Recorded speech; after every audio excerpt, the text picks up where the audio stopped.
Hey, just finished seeing Amazing Spider-Man in theaters, and just want to do a really quick review. Um, I'm pretty much a really big fan of Spider-Man. It's one of the comic book series that I've collected a lot of. I have like the first appearance of the Black costume. I have the whole Venom storyline. I have Carnage. Just really into it, and he's a extremely lovable character. As when you're growing up throughout your teenage years, you tend to reflect upon him. So here we go with a reboot, which is pretty controversial to a lot of people because the Tobey Maguire films were 5 years ago, which isn't a bad thing because a lot of the comic book fans are really well accustomed to reboots, retcons, you name it. You know, you've been collecting so many issues, and then all of a sudden, bang, there's a dramatic change. In fact, in a good 4 years ago, the Brand New Day storyline, the one where Mary Jane gets written out of the storyline, is ridiculous, but it brought along a lot of creative and clever storylines within this weekly release. And as I was looking at the issues coming up really rapidly, I saw my older collection and I was noticing, man, I've been collecting a lot of issues. And actually, even now, I still head towards Spider-Man more than anyone else in Marvel when it comes to Marvel or anyone at the comic book store. So immediately get to this movie. Well, as you know, it's a reboot. Tries to hit all the same notes. Does it do anything really particularly well? Reminds me a lot of Chris Nolan's Batman Begins, in that it kind of got bored of it pretty clearly. It's trying to retell the story through the purpose of this kind of destiny and this kind of conspiracy. And to be honest, this conspiracy isn't that interesting. The movie has an end credit scene where a mysterious man in shadow pops up that, if you were to say Avengers Initiative, it would have been exciting, but it's not even interesting enough.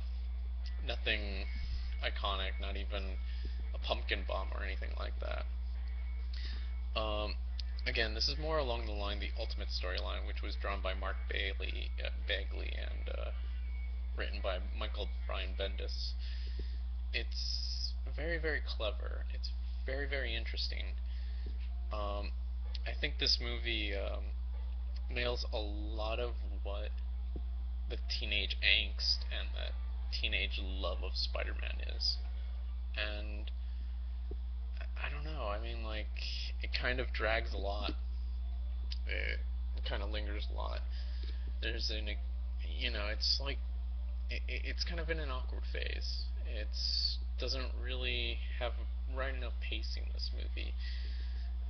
I say this because really the third act you kind of get bored and it kind of loses its momentum. It kind of feels a lot of things feel a bit too contrived. As much as I really don't want to bring along Sam Raimi because to me Sam Raimi felt a lot like way too much cotton candy, way too much frosting, way too much sprinkles, way too much whipped cream. That by Spider-Man 3 comes up, you got diabetes. That's kind of cruel to say, but I even enjoyed Spider-Man 3 quite a bit. Here, the thing is, this is rock solid. This is really good, and I would like to see them follow it up really well. The biggest problem that I have is as far as sequels and trilogies are concerned, a lot of them forget or they lose people in the production process and they kind of lose focus, and then we get like a mess at the end. I say this because, like, as Dark Knight is coming up soon, I don't even think even the audience remembers that the Falcone crime family is involved in Batman Begins.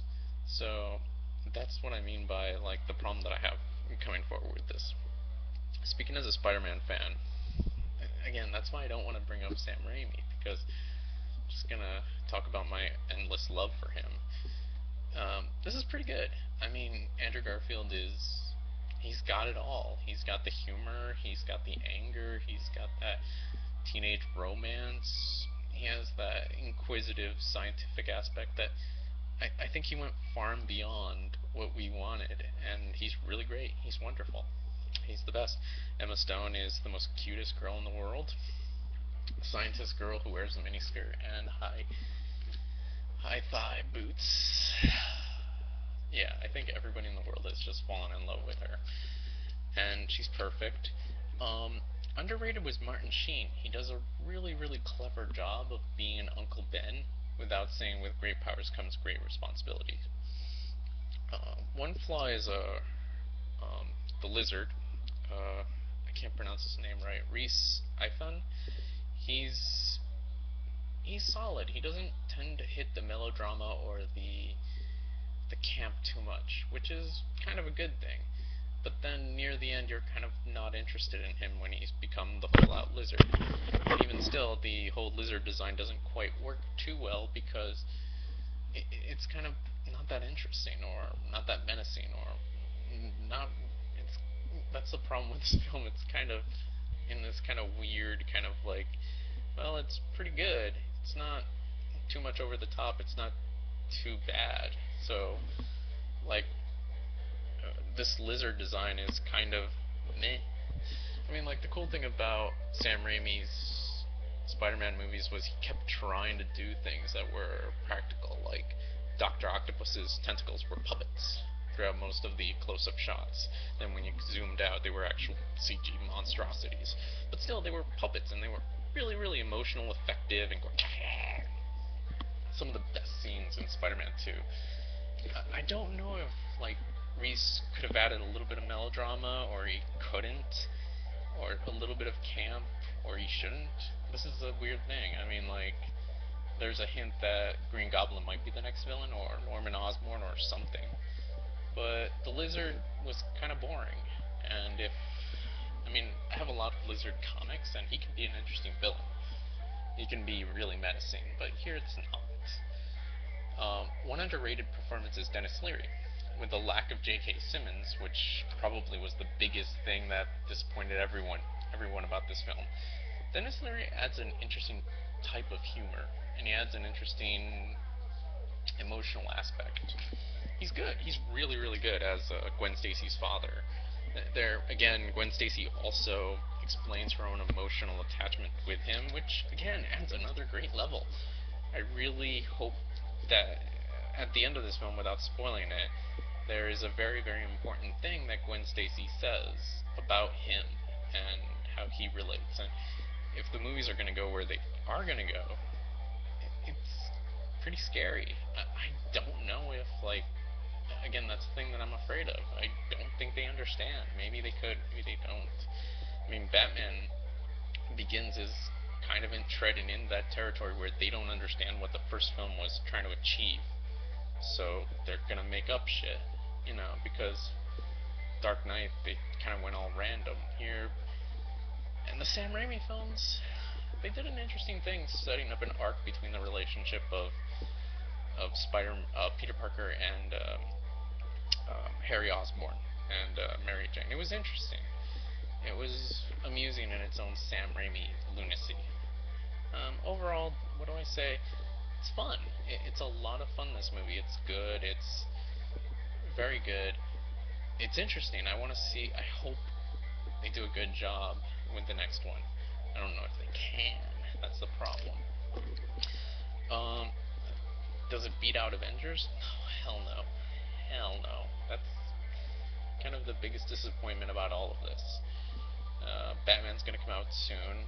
I have extremely low expectations about it. I'm one of the few cynics about it. But it's good that this isn't a complete stinker. It's really good on the romance. Really good. This feels a lot like reading a good, solid Spider-Man comic.